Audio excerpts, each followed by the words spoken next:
السلام عليكم ورحمة الله وبركاته. إن الحمد لله نحمده ونستعينه ونستغفره ونؤمن به ونتوكل عليه ونعوذ بالله من شرور أنفسنا ومن سيئات أعمالنا. من يهده الله فلا مضل له ومن يضلل فلا هادي له. ونشهد أن لا إله إلا الله وحده لا شريك له. أما بعد فأعوذ بالله من الشيطان الرجيم.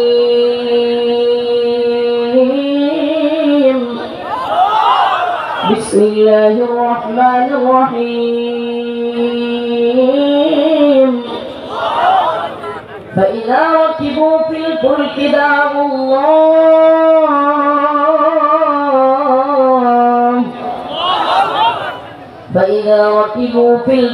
دعوا الله مخلصين له الدين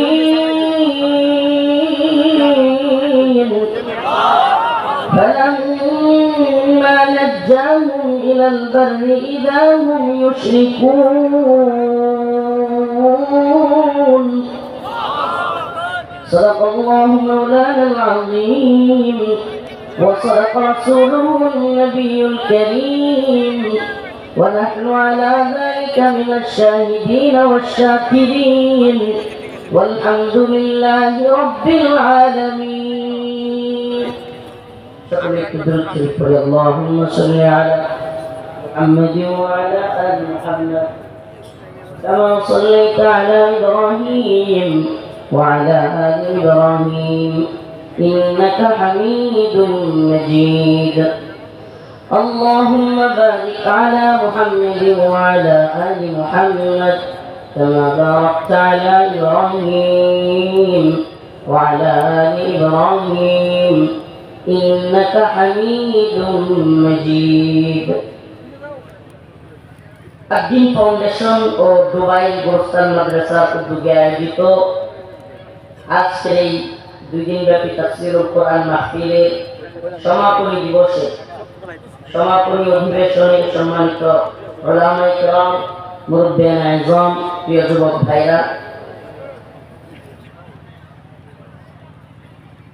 শ্রদ্ধেয় মা ও বোনেরা, আল্লাহ রাব্বুল আলামিনের দরবারে লাখো কোটি শুকরিয়া যে মহান রব্বুল আলামিন আপনাকে আমাকে কোরআন সুন্নাহ থেকে কিছু কথা বলবার এবং শুনবার জন্য এত সুন্দর ব্যবস্থাপনা করে দিয়েছেন।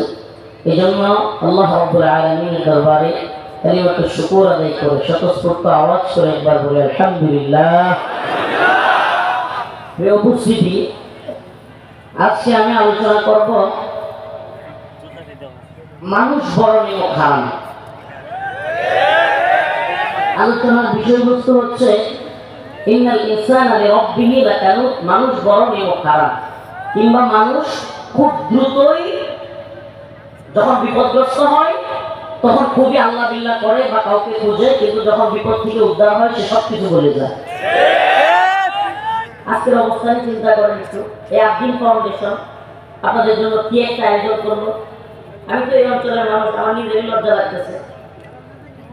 এই যে আব্দিন ফাউন্ডেশনের চেয়ারম্যান, যার কারণে আজকের এই প্রোগ্রাম কিংবা আপনারা এত সুন্দর একটা আয়োজন পাইলেন, দীর্ঘদিন পর্যন্ত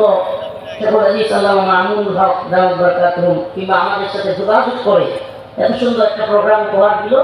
এবার তারা গাড়ি থেকে এই পর্যন্ত আসতে পারলো, আমিও খারাপ হয়ে গেছি। তারা ফোনটা নিয়ে গেল, এই ফোনে কত জনের নাম্বার আছে, কত কিছু আছে, মোবাইলটার চাইতেও বেশি ওই ফোনের কত বিভিন্ন জিনিসগুলো। এটা আমরা আঞ্চলিকভাবে এক ধরনের নিয়ম খারাপি করে ফেললাম। আপনাদের উচিত হবে এটাকে খুঁজে বের করা, নিজেদের দায়িত্ব নিয়ে। এই অঞ্চলের প্রশাসনের দায়িত্ব হবে এই ব্যক্তিটাকে খুঁজে বের করা এবং শাস্তির আওতায় নিয়ে আসা। এই শুধু টাঙ্গাইলের বদনাম করে না, আমি যেহেতু বৃহত্তর মানুষের নাম আমরা বদনাম ওই দেখবার আছে, ওই পুরুষ দেখা আছে জীবন আপনারা। এখন সে মূল নিয়ম খারাপ কি, আল্লাহর সাথে যে আমরা কত বেশি আল্লাহর সাথেই পোল্ট্রি নেই, এটা নিয়ে আজকে আলোচনা। প্রিয় ভাইরা, আমার বন্ধুগণ, আমার فإذا ركبوا في الفلك دعوا الله مخلصين له الدين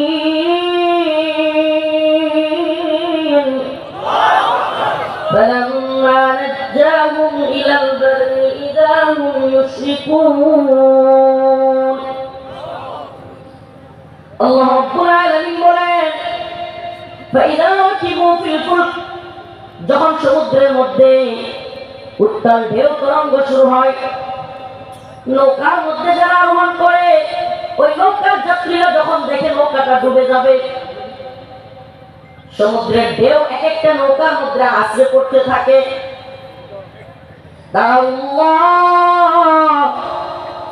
তারা আল্লাহকে ডাকে সবকিছু বাদ তখন সবকিছু ভুলে যায় কারে ডাকে মুখলিসিনা লাহুদ্দিন একনিষ্ঠতার সাথে শুধু কি ডাকে নাকি একনিষ্ঠতার সাথে ডাকে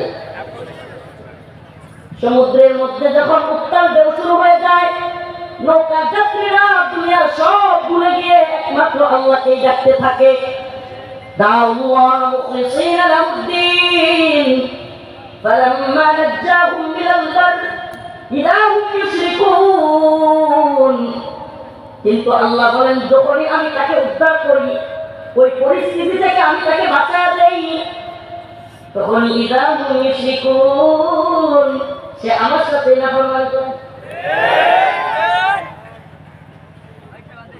কে বলে যেই বান্দা আল্লাহর সাথে নাফরমানি করে যেই মানুষ আল্লাহ পাকের সাথে নাফরমানি করতে পারে সে আপনি আমার সাথে নাফরমানি করবে কোনো ব্যাপার হ্যাঁ যেই মালিক আপনি আমাকে সৃষ্টি করলো তার সাথেই যে ব্যক্তি নাফরমানি করে সেই ব্যক্তির কাছে মানুষ কি কোনো বিষয় আল্লাহর নাফরমানির ভয় যার মধ্যে নাই মনে রাখবেন দুনিয়ার কারো নাফরমানির ক্ষেত্রেও তার কোনো ভয় নাই فإذا ركبوا في الفلك دعوا الله مخلصين له الدين যখন বিপদের মধ্যে পড়লা তখন একমাত্র আল্লাহকেই ডাকলা 16, 17, 18 জুলাই বাংলাদেশে ভয়াবহ পরিস্থিতি আলোচনা লম্বা করবো না সুযোগ নাই দীর্ঘ সময় পের হয়ে গেছে আমার মামা আব্দুল ফাউন্ডেশনের চেয়ারম্যান ওনার সেবক ওনার স্ত্রী ভাই মামা আমাকে দেরি করায় ফেলছে কিছু করার নেই আমি লম্বা সময় কথা বলবো না কিন্তু মূল কয়েকটা কথা বলে যাওয়ার চেষ্টা করবো ইনশাআল্লাহ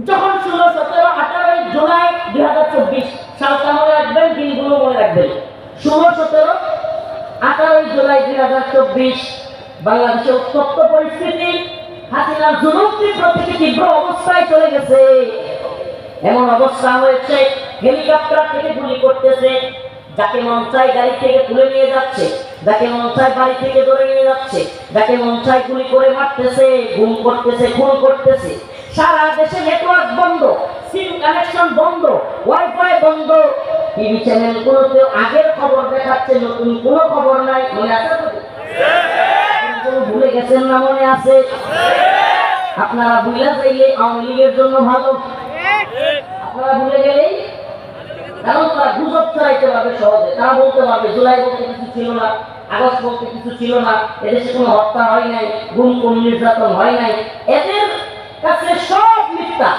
আমরা যতই বলি যে হায়নগর ছিল গুম খুন নির্যাতন নিপীড়ন হয়েছে শুধু গুম খুন নির্যাতন না শুনলে অনেক আশ্চর্য হয়ে যাবেন শুনলে সুস্থ মানসিকতা থাকলে অনেকের স্বাভাবিক পরিস্থিতিতে থাকা কষ্ট হয়ে যাবে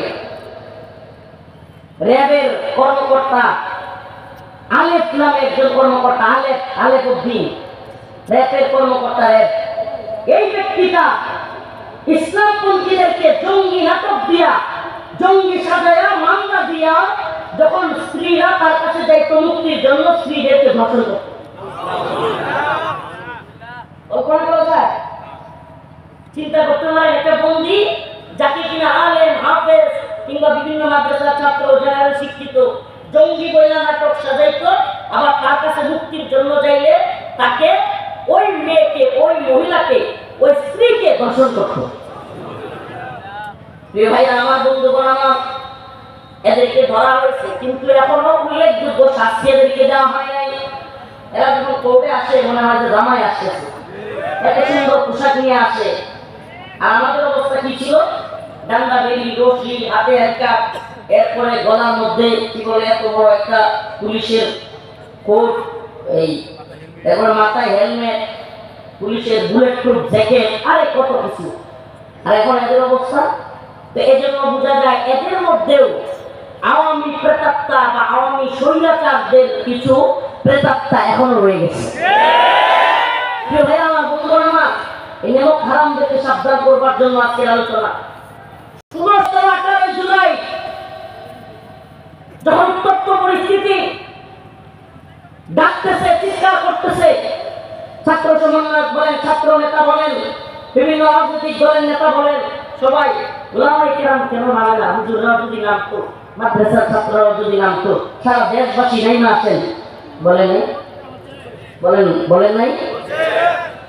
বিগত 16 বছরে এদেশে আলেম ওলামারা হাসিনা সরকারের সময় জেল, রিমান্ড, ফাঁসি, নির্যাতনের শিকার হয়েছে কি হয় নাই? প্রিয় ভাইরা আমার, বন্ধুরা আমার, আজকে এই পরিস্থিতি আমাদের বাংলাদেশে যে আসছে, আওয়ামী লীগ মুক্ত, হাসিনা মুক্ত, এই পরিস্থিতির জন্য যে পরিমাণে কুরবানি ওলামায়ে কেরাম পেশ করেছেন, যে পরিমাণে নির্যাতন আমরা সহ্য করেছি, অনেকটা মন বলতে মনে চায় কার কারণে সিন্নি খাইলা মোল্লা ছিলা না। কথাটা প্রচলন আছে, কার কারণে সিন্নি খাইলা মোল্লা ছিলা না। এদেশের আলেম ওলামা, এদেশের তাওহীদি জনতা নিজেদের জীবন বিসর্জন দিয়ে শাহাদাতের পেয়ালা পান করে, হাজার হাজার আলেম ছাত্র রিমান্ডের নির্যাতন সহ্য করে, শত শত ছাত্র নিজের জীবনকে কুরবান করে শহীদের পেয়ালা পান করে দেশের পরিস্থিতি চেঞ্জ করলো। আর এখন এসা উপদেষ্টাদের মধ্যে একজন মাহফুজ আলম নামে উপদেষ্টাদের একজন তাওহীদি জনতাকে নিয়ে তাচ্ছিল্য করে। তসলিমা নাসরিন বাংলাদেশের প্রখ্যাত একজন লেখিকা, যে কিনা ইসলাম বিদ্বেষের কারণে, কোরআনের বিরুদ্ধে, আল্লাহর বিরুদ্ধে, রাসূলের বিরুদ্ধে কথা বলবার কারণে দেশ ত্যাগ করতে বাধ্য হয়েছে। তার বই, তার লেখা অশ্লীল কবিতা কিভাবে বাংলা একাডেমিতে বিক্রি হয়, একথা যখন মুসলমানরা জিজ্ঞেস করতে গেছে, মুসলমানদের উপর উল্টা ওই প্রকাশনী লোকেরা হামলা করছে। অল্প দিন যাইতে পারে নাই, ও প্রিয় তাওহীদবাদী উম্মাহ, কিসের গড্ডা মাহফিল, আয়োজন, এই সেলিব্রিটিজম, এই বাদশাগিরি, এই মুফতিগিরি, শাইখুল হাদিসগিরি, খতিবগিরি, আল্লাহর কাছে কোনো মূল্য থাকবে না। আজকে বাংলাদেশের এই তসলিমা নাসরিনের ইস্যুতে রেশ কাটতে না কাটতেই রাখাল রাহা নামের এক কুখ্যাত নাস্তিক আল্লাহর বিরুদ্ধে, রাসূলের বিরুদ্ধে কটূক্তি করবার দুঃসাহস দেখায়। আমরা জানতে চাই, ওই উপদেষ্টা যে কিনা তসলিমা নাসরিনের ইস্যুতে তাওহীদবাদী জনতার বিরুদ্ধে কথা বললো, আজকে তোমাদের অবস্থান কোথায়? তোমরা কেন এই রাখাল রাহার বিরুদ্ধে কথা বলতেছো না? ও তাওহীদবাদী উম্মাহ, আল্লাহর কাছে কি জবাব দেব আমরা? রাসূলের কাছে কি জবাব দেব আমরা? ফুটানি দেখায় ফুটানি, আমাদের লোকের কমতি নাই, মাহফিলের লোকের অভাব নাই, আমাদের ফ্যান ফলোয়ারের অভাব নাই। আরে কিসের সেলিব্রিটিজম, কিসের বক্তাগিরি, আল্লাহকে নিয়ে কটূক্তি হচ্ছে। রাখাল রাহার দম্ভিক অহংকারী আমার আল্লাহকে শালা বলে তুচ্ছ-তাচ্ছিল্য করে গালি দিয়ে ফেসবুকে পোস্ট করতেছে। এখনো পর্যন্ত সে বাংলাদেশের পাঠ্যপুস্তক সংশোধনীর একজন সদস্য। আমার জানতে মনে চাই, উম্মাহ তাওহীদবাদী জনতা, আল্লাহর কাছে কি জবাব দিবা? যদি আল্লাহ পাকের সামনে দাঁড়াবো আমরা, কি জবাব দিব মালিকের কাছে? যখন বিরাট বড় মাহফিল করতাম, আলিশান প্রোগ্রাম, আমার দিকে ক্যামেরা করে থাকতো, আমি বিশাল বড় বক্তা, আল্লাহ আমায় মাফ করে দেন। আল্লাহ বলবে, তার রাসূল বলবে, আমার ইজ্জত নিয়ে সিনেমিনি করা হয়েছে, তোমরা পরিচয় দিতে তোমরা মুসলমান, কিন্তু তোমাদের গায়রত হয় নাই তাকে ধরবার। আমি তো বলি, ও টাঙ্গাইলের মুসলমান, তৈরি হও। এদেশে আমরা হাসিনা কিংবা আওয়ামী লীগকে টিকতে দেই নাই। ইসলামের বিরুদ্ধে গেলে বাংলার জমিনে কোন লেখক, কোন কলামিস্ট, কোন বুদ্ধিজীবী, কোন উপদেষ্টা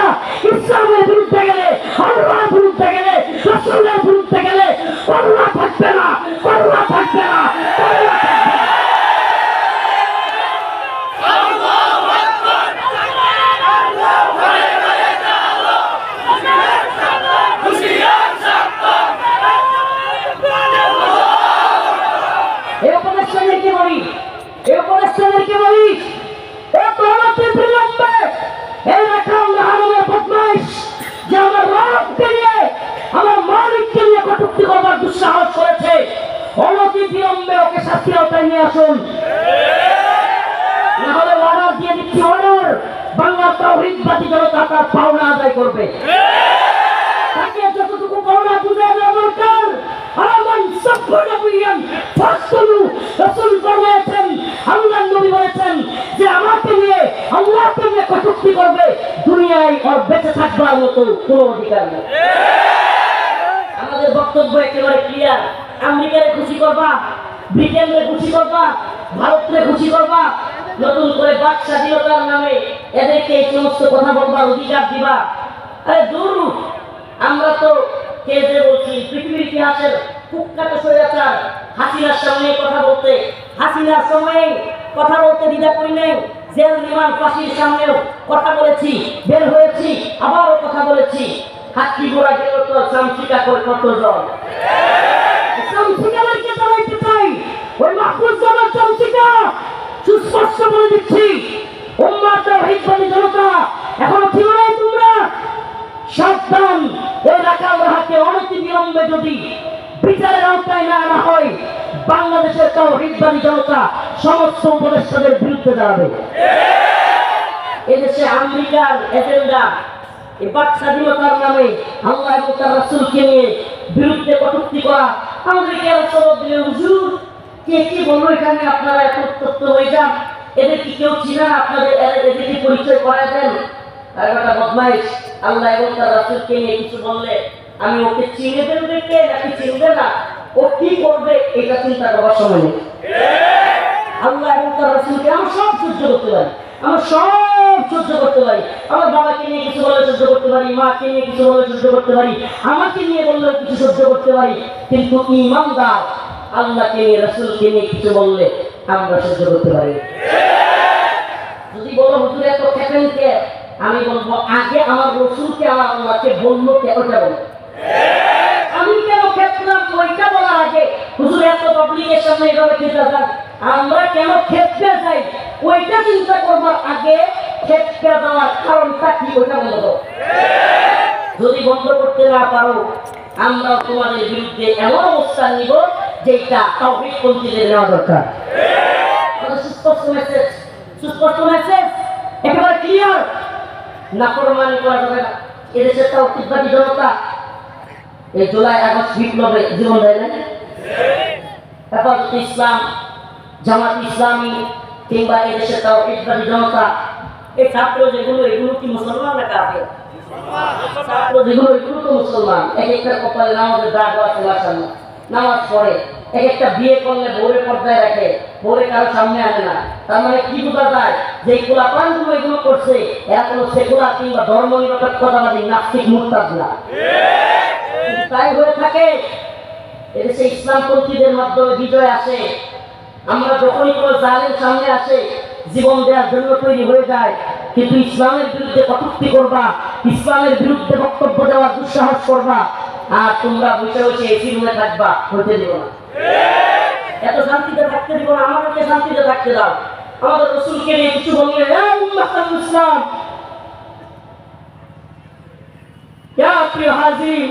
কি জবাব দেব আমরা রাসূলের সামনে গিয়া? আমার রাসূলকে নিয়ে 20 কোটির মতো মুসলমানের দেশে আল্লাহর নবীকে নিয়ে কটূক্তি করে, আল্লাহর বিরুদ্ধে প্রকাশ্যে বক্তব্য দেয়, আমরা কি জবাব দিব? কিসের বড় বক্তা, কিসের বড় মুফতি, কিসের বড় ফেকলাদি, বিরাট বড় সেলিব্রিটি, লক্ষ লক্ষ জনতা হয়ে যায় মাহফিলে, আরে কি জবাব দিব আমরা? আর আল্লাহ এবং রাসূলের ইজ্জত যদি আমরা রক্ষা করতে না পারি, এই মুসলমানিত্ব দিয়ে কি হবে? এই ইসলামের নাম দিয়া, এই ভাইরালিজম দিয়ে কি হবে আমাদের? আমার আল্লাহকে নিয়ে কটূক্তি করে, আমার রাসূলকে নিয়ে কটূক্তি করে, তো বাংলাদেশে তাকে দায়িত্বশীল জায়গায় তাকে পাঠ্যপুস্তক সংশোধনীতে তাকে রাখা হয়েছে। এই রাখাল রাহা, এই রাখাল রাহা নাম, এই বদমাইশ আমার আল্লাহকে নিয়ে কি বলছে, কথাগুলো পড়াও করে না। এমন অবস্থা, এমন কথাগুলো বলেছে। আজকে আপনি বাংলাদেশের চেয়ারম্যান আঙ্কেলকে দেখালাম, আঙ্কেল দেখেন এই অবস্থা, আমরা কিভাবে চুপ থাকবো? তাহাজ্জুদ তাপায়ে গিয়ে হুঙ্কারে ডাকি হালারে, কোথায় নাস্তিক? শব্দগুলো বলার ভাষা নেই। আল্লাহ কি একটু পরে আল্লাহকে নাউযুবিল্লাহ স্বামী স্ত্রী যা করে ওই শব্দটা আল্লাহর সাথে ইউজ করেছে। স্বামী স্ত্রী যা করে ওই শব্দটা মাওলার সাথে ইউজ করেছে। এই বদমাশ এখন নাকি বাহিরে এখন তাকে ধরা হয় না। আমরা বলতে চাই এই বাচ্চা স্বাধীনতার সবক যদি আমেরিকা শিখাইতে চায় আর আমেরিকার পক্ষে যদি কোনো দালাল এদেশে দালালি করতে চায়, লাক্ষিমেরা ভারতের দালালকে যেমন বিদায় করছি, আমেরিকার দালালদেরকে আমরা বিদায় করবো। আমাদের বক্তব্য একবারে স্পষ্ট। আরে বেটা তোমরা কি আচরণ করবো আমাদের সাথে যে হুজুর এত বড় বক্তব্য দিয়ে না আমরাও আপনাদেরকে কারাগারে নিতে পারবো? মেয়েটা বললে এগুলোর কোনো আমরা করি না, এগুলোর কোনো আমরা করি না। আমরা ক্ষমতার রাজনীতি করি না।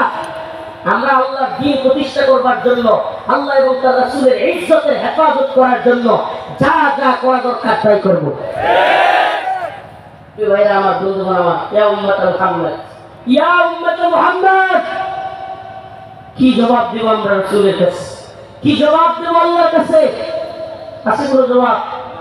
যে এত লোক মুসলমান তোমাদের ভূখণ্ডে, আর আমার রাসূলকে নিয়ে আল্লাহ রাব্বুল আলামিন বলবেন আমাকে নিয়ে কটূক্তি হইতো তোমরা চুপ থাকতে। আমি এই দেশের মুসলমানদেরকে, তাওহীদবাদী মুসলমানদেরকে একটা বক্তব্য দেই। একটা কথা খুব ভালোভাবে মনে রাখবেন, এই দেশে যারাই ক্ষমতায় আছে কিংবা যারাই ছিল, যারাই আসবে, এদের প্রত্যেকটাই এক একটা বিভিন্ন দেশের ট্যাবলেট খায় তারপর ক্ষমতায় আছে। এরা কোনোটা ভারতের ট্যাবলেট খায়, কোনোটা আমেরিকার ট্যাবলেট খায়, কোনোটা চীনের রাশিয়ার ট্যাবলেট খায়। কিন্তু আমরা তাওহীদবাদী প্রজন্ম, আমরা আল্লাহর ট্যাবলেট খাই, আল্লাহর গোলামি করি। আমরা ভারতের গোলাম নই, আমরা আমেরিকার গোলাম নই, আমরা ইসরায়েল কিংবা রাশিয়ার গোলাম নই। আমরা কার গোলাম? অতএব কথা সুস্পষ্ট, ফাইদা রাকিবু ফিল ফুলক দা'আ আল্লাহ মুখলিসিনা লাহুদ্দিন। যখন বিপদে পড়ি তখন আল্লাহ আল্লাহ করি। ওরে বদমাইশ, যখন জুলাই আগস্টে হাসিনার জুলুম শুরু হয়ে গেছে তখন তো দেখলাম সবগুলোই চিৎকার করে বলা শুরু করলো হাসিনার বিরুদ্ধে, জুলুমের বিরুদ্ধে। মরলে শহীদ বাঁচতে গাজী, বলে না? নাকি কোনোটা বলছে যে মরলে শহীদ বাঁচতেছে পুরা? হ্যাঁ, মরলে শহীদ বাঁচতে না শিখ। তাই এখন মরলে শহীদ আমরা জীবন দিল আমাদের ভাইরা তাওহীদবাদী প্রজন্ম। আজকে তাওহীদের বিরুদ্ধে তসলিমার পক্ষে বলার লোক পাওয়া যায় উপদেষ্টাদের মধ্যে।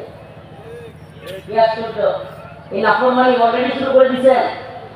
এই নাফরমানি বাংলার জনগণ সহ্য করবে না। আমাদের সমস্যা কি? আমাদের সমস্যা কি? আমরা অল্পতে ভুলে যাই। অল্পতে ভুলে যাবেন না, অল্পতে ভুলে যাবেন না। আল্লাহ এবং তার রাসূলকে নিয়ে কারা কি বলে, কারা কোন পক্ষ নেয়, এগুলো মনে রাখতে হবে, এগুলো মনে রাখতে হবে। কারণ সময় মতো পাওনা বুঝাই দিতে হবে না, সময় মতো পাওনা বুঝাই দিতে হবে না।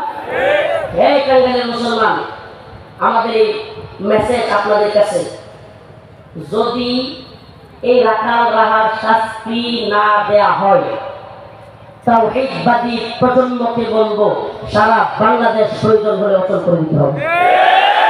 রাজি আছো তো যুব সমাজ? ইনশাআল্লাহ। আমাদের বক্তব্য একবার ক্লিয়ার। তোমরা বলবে হুজুর এগুলো বললে বহির্বিশ্ব কি বলবে, আন্তর্জাতিক জাতিসংঘ কি বলবে, কোন ঘোড়ার দিন বলবে, এটা ওদের বিষয়। আমাদের বক্তব্য ক্লিয়ার। আমরা তোমাদের কাছে এই মেসেজ পৌঁছে দিতে চাই যে আমার আল্লাহ, আমার রাসূল, আমার দ্বীন, আমার ঈমান নিয়ে কিছু বলবেন। দ্বীন, ঈমান, আল্লাহ এবং তার রাসূলকে নিয়ে কটূক্তি করবা আর আমরা চুপ থাকবো, দুইটা একসাথে হতে পারবে। আমাদের এই বাড়ি গাড়ি, এই দশ খ্যাতি, এগুলো দেখা আছে, এগুলো ক্ষণস্থায়ী। অনাহারি হায়াত দুনিয়া ইল্লা লাহু ওয়া লাইব, এগুলো খেল তামাশা।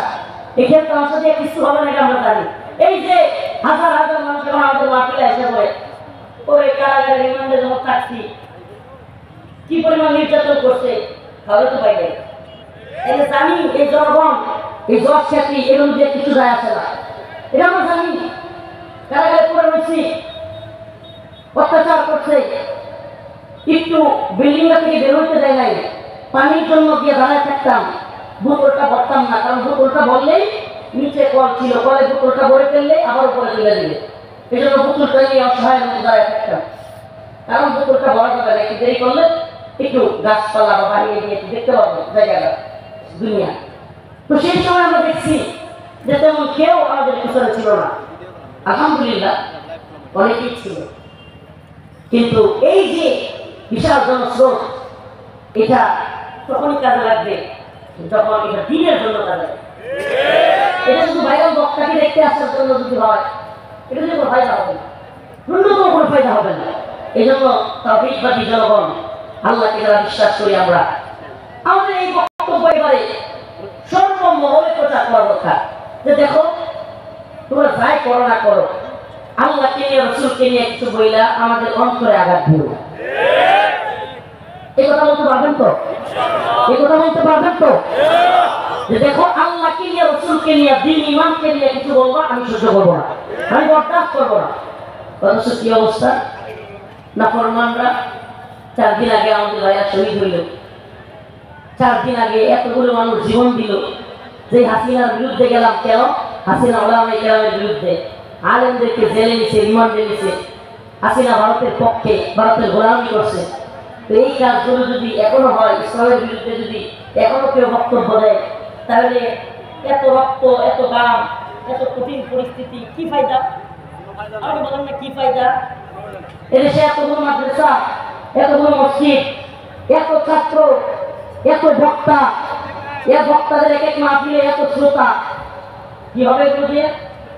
আল্লাহ এবং তার রাসূলের ইজ্জত যদি হেফাজত না হয়, বক্তব্য একটাই, ফাইদা রাকিবু ফিল ফুলক দাউল্লাহ মুখলিসিনা লাহুদ্দিন। আল্লাহ বলেছেন যে আমরা বড় নাফরমান। আল্লাহ পাক নিজে বলতেছেন, এই আপনারা টিনের ঘর আছেন এলাকায়, টিনের ঘর, দেখবেন যে ঝড় তুফান আসছে, লা ইলাহা ইল্লাল্লাহ, মানে ভয়ের মধ্যে এরকম করতেছে, তুফান আসছে, ধাক্কা দিচ্ছে, মনে হচ্ছে ঘর বাড়ি ভেঙে যাবে। এই পরিস্থিতিতে খুব ভয় পেয়ে গেছে। তুফানটা থামার সাথে সাথেই আগে কি করছিল, লা ইলাহা ইল্লাল্লাহ ভয়, তুফান থামার সাথে সাথে এটা ভেঙে যাবে।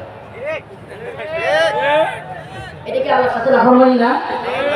হাসিনার সময় আলেমুল আমাদেরকে ডাকলেন, ছাত্ররা গিয়ে জীবন দিল, আর এখন সেই তাওহীদবাদী প্রজন্মকে ঘুঁটা মারেন। তাওহীদবাদী প্রজন্মের বিরুদ্ধে যারা, সাবধান হয়ে যান। এদেশের তাওহীদবাদী জনগণ খেপে গেলে যা হাসিনার যেমন জায়গা হয় না, তাওহীদবাদী প্রজন্ম জায়গা গেলে এর কোনো নাস্তিক মুরতাদ শাতিরের জায়গা হবে না। যদি বুঝেন ভালো, না বুঝলে আমরা পাওনা কেমনে বুঝাই দিতে হয় সেটা আমরা বুঝি। যে আয়াত পড়লাম, আয়াতের শানে নজরুলটা একটু বলি। শানে নজরুল পড়ে আমি আমার আলোচনা শেষ দিকে চলে যাবো, লম্বা আলোচনা করবো না, রাত হয়ে গেছে অনেক। শানে নজরুলটা বলি। হযরত আদী ইবনে হাতিম, তখন তিনি মুসলমান হন নাই, আল্লাহর রাসূলের সাহাবী। তিনি মক্কা বিজয়ের পর কাফেররা পালায় যেতে লাগলো। রাসূল সাল্লাল্লাহু আলাইহি ওয়াসাল্লাম মক্কা বিজয় করলেন, কাফেররা পালিয়ে যাচ্ছে। আদী ইবনে হাতিম বলেন, আমিও পালিয়ে যাচ্ছি। জর্ডানের দিকে নৌকায় উঠলাম, হঠাৎ করে নৌকায় স্রোত, নৌকার ঢেউ, মনে হচ্ছে নৌকা ডুবাই দিবে। সকলে চিৎকার করা শুরু করলো। এমন সময় মাঝি বলল, আজকের এই বিপদ থেকে আমাদেরকে একমাত্র উদ্ধার করতে পারেন আল্লাহ। আদী ইবনে হাতিম বলেন যে আমি তখন বলতে লাগলাম, যদি এই নৌকার বিপদ থেকে একমাত্র রক্ষা করতে পারেন আল্লাহ, তাহলে জমিনের বিপদ থেকে রক্ষা করতে পারবেন একমাত্র আল্লাহ। যদি আল্লাহ আমাদেরকে রক্ষা করতে পারেন, আমি কথা দিচ্ছি, আমি পালাবো না, আমি মুহাম্মদুর রাসূলুল্লাহর হাতে হাত রেখে মুসলমান হয়ে যাব। সুবহানাল্লাহ। প্রিয় ভাইরা আমার, এই যে উনি কি করলেন, বিপদে পড়লেন, আল্লাহর নাম নিলেন, নাফরমানি করেন নাই, উল্টা ইসলামের দিকে আসলেন। আর আমরা বিপদে পড়লে আল্লাহকে ডাকি, কিন্তু নাফরমানি করি। আমরা কি নাফরমানি করব? নাফরমানি করব?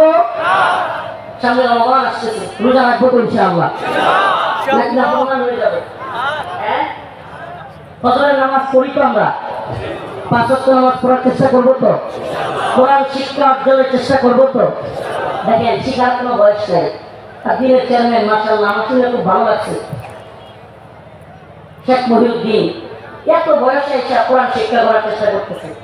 শিক্ষা এই জিনিসটা, সুবহানাল্লাহ, আপনি তালিবুল ইলম হওয়া অবস্থায় মৃত্যুবরণ করলে আল্লাহ পাক আপনাকে অবশ্যই ক্ষমা করে দেবেন। সুবহানাল্লাহ। আপনি কোরআনের শিক্ষা অর্জন করার জন্য চেষ্টা করতেছেন।